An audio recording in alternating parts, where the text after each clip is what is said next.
Ethan had walked this trail many times before, but that morning the air felt heavier, charged. When he turned the last bend and looked out across the gorge, his chest seized. Just a few feet ahead, a lynx clung desperately to the edge of a crumbling ledge. Its claws scraped stone, back legs dangling in the open air.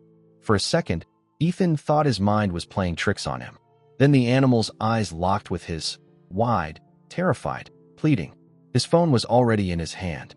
He fumbled, nearly dropping it, then forced himself to speak clearly. Ranger Station, emergency. A lynx, it's trapped on a cliff, North Ridge Path. The operator asked him to stay calm, to keep eyes on the animal, and promised a unit was on the way. His voice shook as he gave rough coordinates. He hung up, shoved the phone back in his pocket, and edged closer.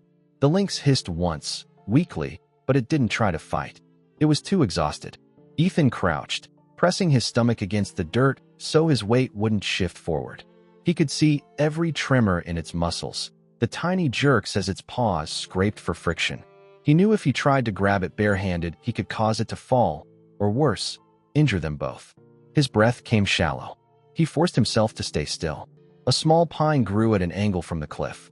Ethan pulled a cord from his day pack, just a thin accessory rope he used for securing gear. He looped it around the pine trunk, tied the other end tight around his waist, and lay flat. The makeshift anchor wasn't much, but it kept his body pinned. He stretched one arm out, palm open, keeping his voice low. "You're okay. Stay there. Just hold."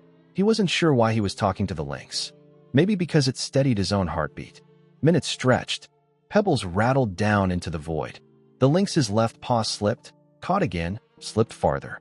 Ethan clenched the cord around his waist and pressed himself flatter into the earth. His fingertips brushed the stone just inches from the animal's paw. He couldn't touch it. He wouldn't risk pulling. He repeated the ranger's words in his mind. Do less, but do it right. The forest below swayed in the breeze, endless green broken by cliffs. Ethan's eyes burned from not blinking, his arms trembling with tension. The lynx's body sagged. Then, with a sudden scrape, the rock beneath one paw crumbled away completely.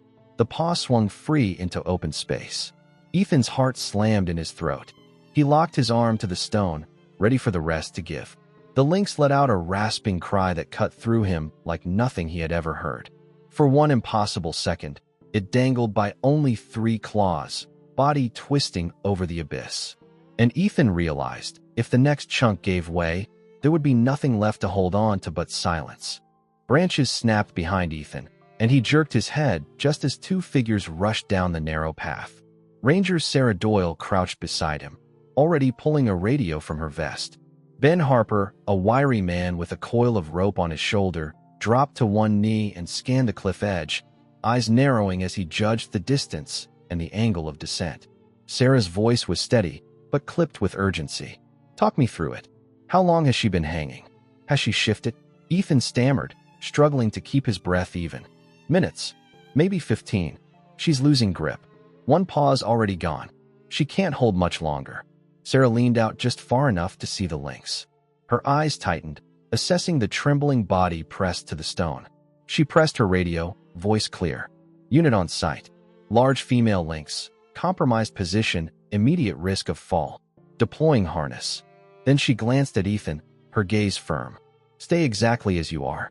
You're her anchor right now. Don't shift an inch." Ben was already moving. He clipped carabiners with practiced speed, feeding rope through a belay device as Sarah braced his shoulders. He looked once at Ethan. "You tied into that tree?" Ethan swallowed. "Yeah, just a pack cord, but it's tight. Good enough for now. Don't move a muscle." Ben swung the rope over the ledge, secured his harness, and with Sarah spotting every buckle, he began to edge down, boots scraping against stone, rope groaning under his weight. Ethan felt every tug of the rope translate into his waist, the cord digging deep against his hip bones. He dug his elbows deeper into dirt, locking himself in place, as if sheer pressure could anchor the world.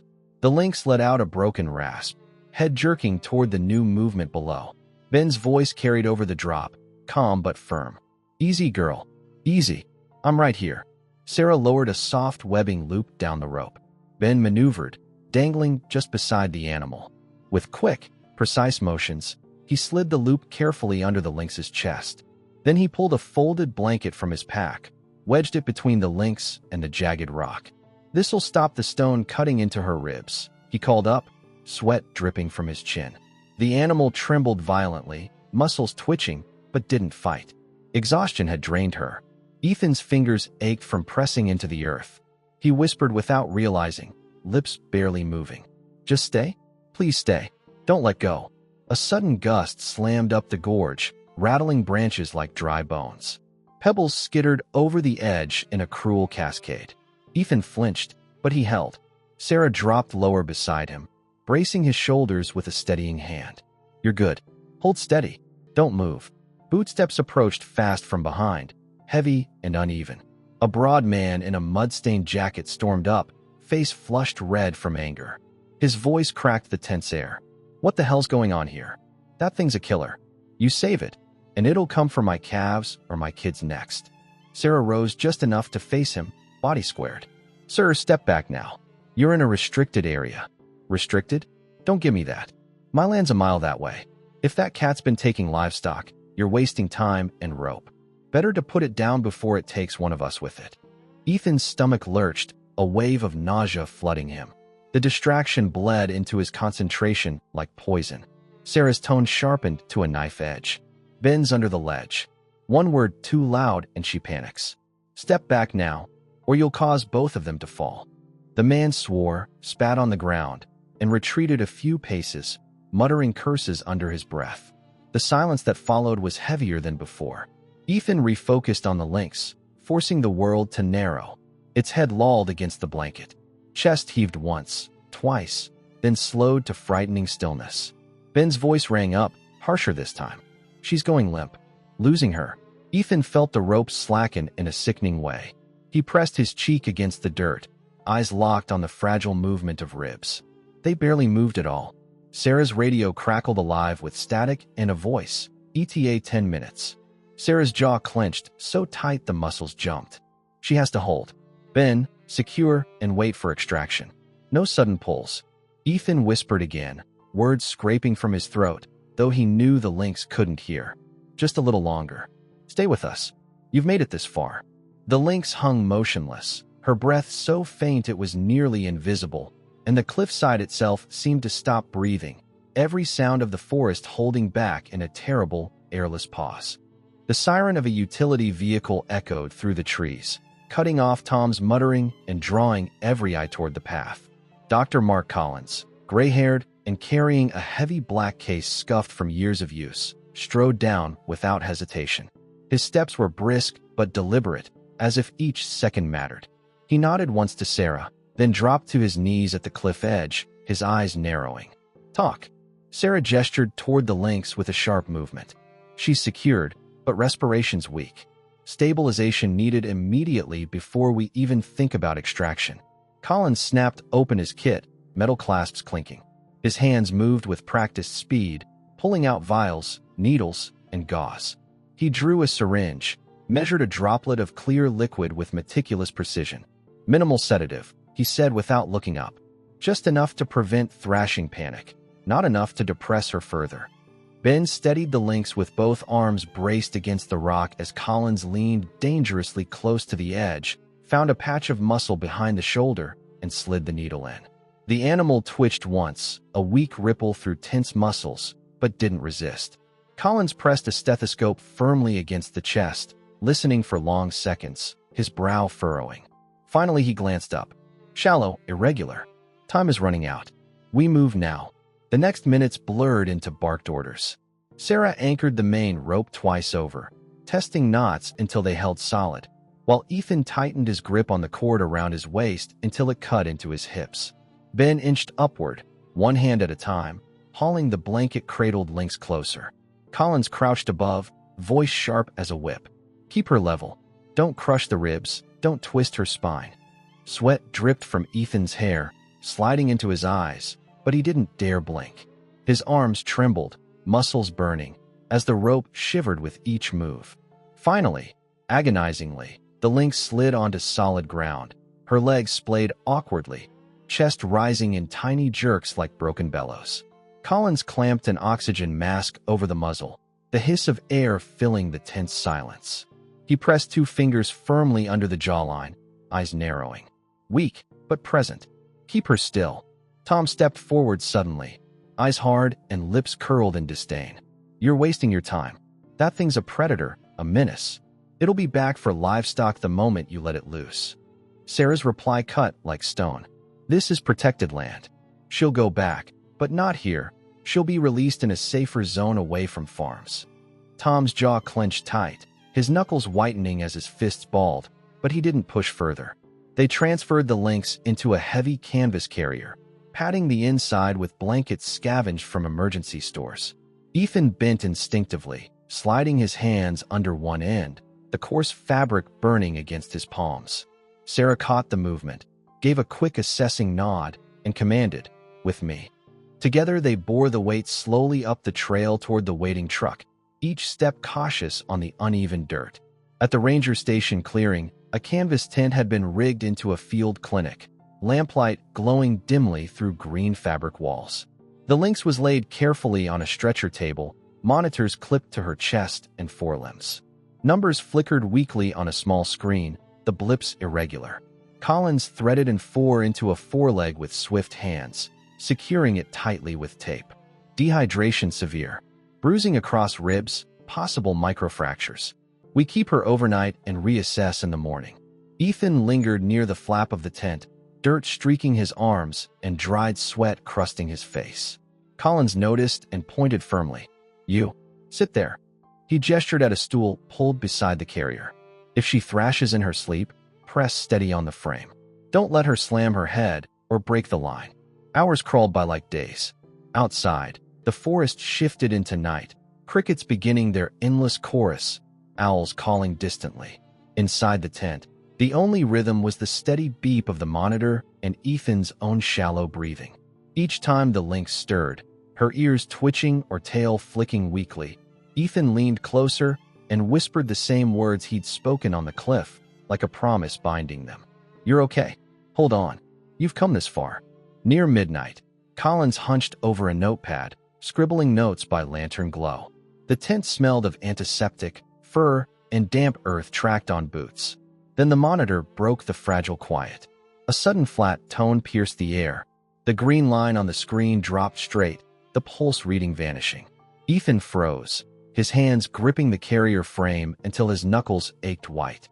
For 3 endless, suffocating seconds, the tent was nothing but that shrill alarm, the weight of fear pressing down on every soul inside. The monitor blipped again, faint but steady. Collins adjusted the oxygen, his shoulders easing just slightly. She'll make it through the night, he murmured, his voice softer now. Relief swept through Ethan like a flood. His knees nearly gave way as he sagged against the stool, blinking hard to keep tears from spilling. The long tension of the cliff and the tent seemed to unravel all at once, leaving his body shaking with exhaustion. By dawn, the tent smelled strongly of antiseptic, metal, and damp canvas. A faint mist clung to the clearing outside. Sarah stepped inside, her boots wet from dew, her expression sharp but not unkind. She's stable enough for transfer. We can't release here. Too close to farmland, too close to conflict. Collins agreed with a grunt, already packing his kit with brisk movements. Ben checked maps spread on the hood of the truck, his finger tracing a ridgeline. There's a gorge 2 miles east, untouched by ranching. Plenty of cover, a reliable water source nearby, and no roads within reach. It'll give her the best chance. Tom reappeared at the edge of the lot, arms crossed, his weathered face set in stubborn lines. Don't put her anywhere near my herd, he growled. Sarah didn't raise her voice, but her tone carried steel. She won't. We're taking her east. That's final. Tom spat on the ground, muttered under his breath, and turned away, but he didn't block their path. His figure faded into the morning haze, leaving only the sound of the truck's engine ticking. The carrier was heavy, the thick canvas sagging under the lynx's weight. Ethan insisted on taking one end, his hands gripping tight despite the ache in his muscles. Ben took the other side. Sarah walked ahead, machete in hand, slashing through undergrowth as the trail narrowed. Branches whipped against Ethan's arms, leaving scratches across his skin. he barely noticed. He kept whispering low, steady words toward the carrier, as if they could bridge the barrier of canvas and fear. Almost there. Easy. You're okay. Just hold on. The forest grew denser with every step, sunlight thinning into scattered beams that flickered across moss and fallen needles. The sound of water trickled somewhere ahead, a hidden stream weaving through stone. When they paused to shift their grip, Ethan crouched close, peering through the mesh. The lynx's eyes were half open, gold dulled but still alive, chest rising with shallow rhythm. He whispered again, not sure if she heard, but unable to stop himself. You'll see home soon. You'll breathe free air again. After nearly an hour of careful trekking, the gorge opened before them like a secret chamber, ringed with towering pines and ancient boulders. The ground was soft, covered in green moss and pine needles thick as carpet. Birdsong threaded the silence, and the air smelled clean, untainted by smoke or farms. Sarah halted and nodded once, satisfaction in her voice. Here, this is far enough. This is where she belongs. They set the carrier down on the moss. Collins crouched, checked vitals one last time, fingers pressed steady to the fragile pulse. Then he unlatched the door. The hinges creaked loud in the quiet morning. For a long moment, nothing moved inside. The air hung still. Then a paw stretched cautiously forward, claws scraping against stone. Slowly, trembling legs carried the lynx out, her body swaying with weakness, her nose lifting to taste the air. She lingered, every muscle taut, as if unsure whether the earth beneath her was real. Ethan held his breath, chest tight. For the briefest moment, the animal's gaze flicked toward him, eyes locking with his across the space. The world fell silent around them. Then, with a sharp exhale, she pushed forward, slipping past a cluster of rocks and into the deep shadows of the gorge. Her spotted coat melted into the undergrowth until only the twitch of an ear showed, and then even that disappeared into green and shadow. No one spoke. The forest filled the silence with layers of sound. The rush of hidden water, the chatter of birds, the rustle of leaves in a rising breeze. Ben exhaled long and low, as if releasing the weight of the past day. She'll find her way, he said, more to himself than anyone else. Ethan stepped carefully toward the spot where she had vanished, his boots sinking slightly into damp earth. The ground was darker with moisture. There, beside the deep imprints of her paws, were smaller tracks, barely pressed into the soil, half erased by rain and wind. He crouched, tracing them with his eyes, heart quickening. They looked like the prints of something younger, lighter, kittens. A chill ran down his spine. He glanced back at Sarah, voice hushed. Do you see these? She followed his gaze, her expression hardening as she studied the faint trail. Her eyes narrowed, thoughtful but unreadable.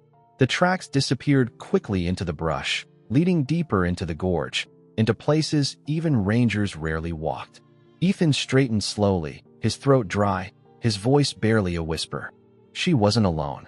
The words carried weight, more realization than surprise, and the forest seemed to close around them in heavy silence. 3 weeks later, the gorge looked different. Early autumn had brushed the trees with gold, and the wind carried a crisp bite. Ethan parked near the ranger station, where Sarah handed him a bundle of wooden posts and a mallet. We're marking the cliff edge today. Too many hikers drift too close. He nodded, hefting the weight onto his shoulder. They hiked the same winding path, though now it felt calmer. The memory of panic softened by time. Ben carried bright warning signs, while a pair of volunteers followed with rope to fence off the most dangerous sections. The work was simple but steady, digging shallow holes, driving posts, tying cord between them. Each strike of the mallet echoed off the stone walls of the gorge. As the sun climbed, Ethan walked a little farther along the ridge, scouting for the next post spot. He paused, breath catching. Across the gap, on the opposite slope, movement stirred the brush. A tawny shape stepped into a patch of sunlight. The lynx. Her coat gleamed, fuller now, her stance strong.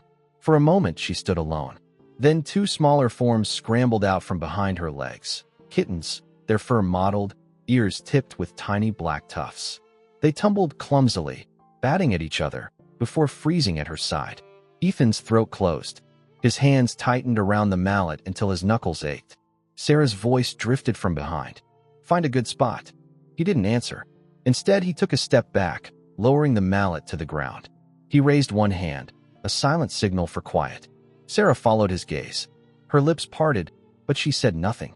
The lynx lifted her head, eyes scanning the ridge. For the briefest instant, her gaze locked with Ethan's across the distance. The forest seemed to hush. The kittens pressed close to her legs, twitching with restless energy. Ethan's chest swelled with 100 things he could never say. He wanted to shout, to wave, to prove somehow that the moment on the cliff had mattered. Instead, he did the only right thing. He stepped farther back, widening the space, giving her silence.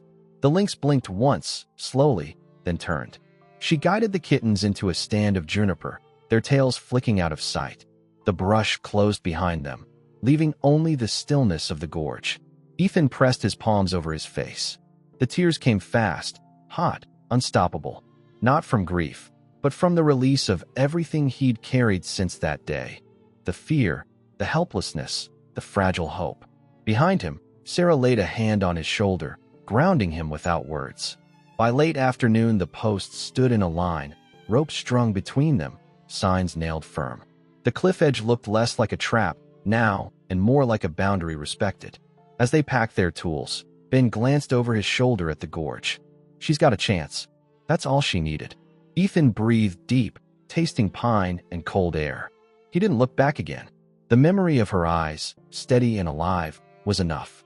The story belonged here, between the cliffs and the trees, and he carried it with him in silence as they walked away.